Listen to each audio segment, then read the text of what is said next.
Ya, karena ini memang ayat yang sangat luar biasa. Sampai kata Nabi SAW, siapa yang membaca ayat kursi, ya, pada saat dia akan tidur maka akan dilindungi oleh Allah dari syaitan sampai pagi, sampai dia bangun. Juga dalam habis sholat, pernah kita bahas zikir habis sholat, kalau baca ayat kursi, tidak ada yang menghalangi antara seseorang dengan surga kecuali kematian. Siapa yang rutin membaca ayat kursi, kita dari habis sholat baca ayat kursi. Tadi ayat kursi ini cuma satu ayat, Al-Baqarah 255.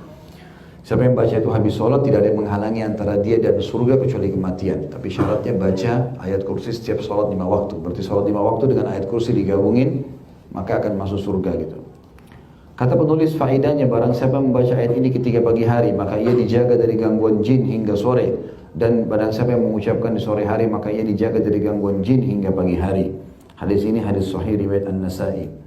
Ya, jadi maksudnya ini akan menjaga kita dari segala macam masalah. Juga dalam hadis yang lain banyak sekali ayat kursi ya. Yang kisah Abu Hurairah radhiyallahu anhu, beliau sempat disuruh oleh Nabi SAW menjaga Baitul Mal. Kemudian malam hari ada orang mencuri di Baitul Mal, maka Abu Hurairah tangkap dia, gitu kan. Kemudian dia mengatakan, maafkan saya punya anak banyak begini dan begitu. Abu Hurairah iba dilepas. Pas mau sholat subuh Nabi SAW tanya Abu Hurairah, hai Abu Hurairah, kamu bagaimana dengan tamumu semalam? Bagaimana dengan tamumu semalam? Maka kata Abu Hurairah, ya Rasulullah, dia mengaku punya anak banyak dan dia orang susah, maka saya lepaskan. Kata Nabi SAW, dia bohong, dia akan kembali besok malam. Abu Hurairah kebetulan berjaga 3 hari waktu itu. Hari kedua datang lagi orang yang sama, Abu Hurairah tangkap lagi.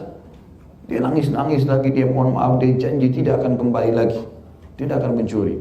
Karena dia banyak memohon-mohon, Abu Hurairah lepaskan. Subuh ketemu lagi dengan Nabi SAW, Nabi tanya, bagaimana tamumu tadi malam?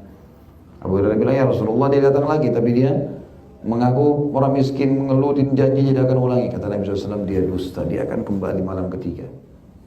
Maka kembali lagi malam ketiga, Abu Hurairah tangkap. Abu Hurairah mengatakan, saya tidak akan lepas kau sampai saya bawa kau ke Nabi SAW. Dia mengatakan, ya Abu Hurairah, maukah kamu saya ajarkan ayat Al-Quran? Kalau kau baca, kau akan selamat dari syaitan. Tapi syaratnya kau lepaskan saya. Kata Abu Hurairah, baiklah. Lalu orang itu mengatakan, bacalah Allahu la ilaha illa huwal hayyul qayyum, ayat kursi. Maka Abu Hurairah lepaskan. Subuh Nabi SAW tanya, bagaimana tamumu Abu Hurairah? Ya Rasulullah, saya lepaskan dia karena dia mengatakan dia mengajarkan saya ayat Al-Quran yang bisa menyelamatkan dari syaitan, maka saya lepaskan. Kata Nabi SAW, dia benar dengan ajarannya itu, maksud ayat kursi betul mengusir dari syaitan, dan ketahui itu syaitan yang menjelma jadi manusia, yang ingin mencuri makananmu. Gitu kan. Maka ini ayat kursi fungsinya banyak sekali. Ya, teman-teman kalau sudah mulai ada fikiran untuk melakukan perbuatan yang salah, baca ayat kursi. 1 ayat. Insya Allah Allah akan jadikan itu sebagai tameng. Mau emosi, baca ini. Mau apa saja, sudah mulai pelanggaran tergelincir, pelanggaran agama, ketidaknyamanan, rusaknya hubungan, baca ayat kursi. Dengan izin Allah SWT akan diselamatkan. Dan ini minimal dibaca pagi 1, sore 1 kali.